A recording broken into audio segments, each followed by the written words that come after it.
La photo de la semaine, elle est signée Puma et elle met en scène deux génies de la tactique, Pep Guardiola, le coach de Manchester City, et le champion d'échecs norvégien Magnus Carlsen. Quel est le sens de cette démarche ? Le sens de la démarche, c'est que pour moi, Puma, c'est d'abord le génie de la copie. Oh non. Et oui, il faut dire qu'il y a quelques années, Louis Vuitton avait fait une superbe annonce d'une partie d'échecs. En plus, il jouait pas sur n'importe quel échiquier, mais sur une malle Vuitton sur laquelle il y a le damier, qui fait partie de l'ADN de la marque. Eh bien, donc on avait Messi face à Ronaldo, qui parlait déjà, qui voulait dire que derrière le foot, il y avait de la tactique, il y avait de l'émotion, il y avait un combat, parfois entre les personnalités. Et là, on a Puma qui finalement fait la même chose. Alors, certes, avec un champion d'échecs face à Pep Guardiola pour pas être technique, mais on ne peut pas s'appeler Puma et ignorer cette annonce avec de grands joueurs. Si c'est pas possible. Celle de Louis Vuitton, on revient à celle de Louis Vuitton, on est sur l'iconographie Louis Vuitton, on est sur le monogramme, on est sur le damier, d'accord, mais on est sur le produit. Tandis que là, avec Puma, on n'est pas sur le produit. On parle d'échecs. On est sur l'intelligence, et c'est ça qui est intéressant. C'est-à-dire que quelque part, c'était une volonté de lier un univers qui n'a rien à voir, qui est le monde des échecs, avec le tacticien de génie qui est Pep Guardiola avec Manchester City. Il faut une partie de Go. Si jouer au Go, ce serait moins.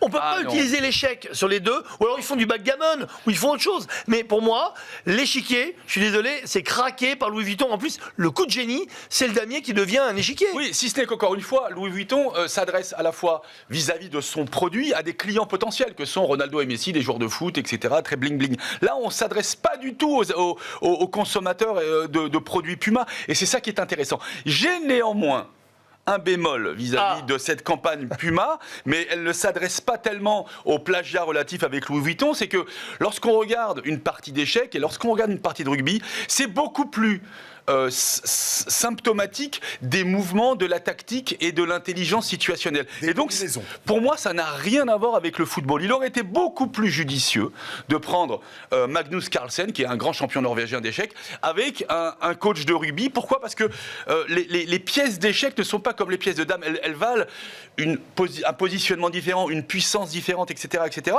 Un petit peu comme au rugby. Au rugby, vous avez des costauds, des puissants, des grands, des petits, des rapides. Eh bien, ça colle beaucoup plus à l'état d'esprit du rugby et des échecs. Donc, et l'esprit du sacrifice aussi. Aux échecs, il faut savoir sacrifier parfois une pièce forte pour faire passer les autres. Un pion peut aller à la dame. Exactement. Et on va sacrifier le fou, le cheval. Ça, c'est l'esprit du rugby.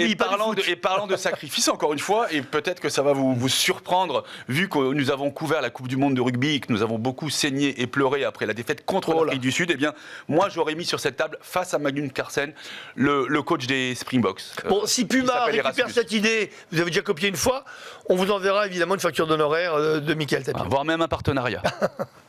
Voilà pour Puma.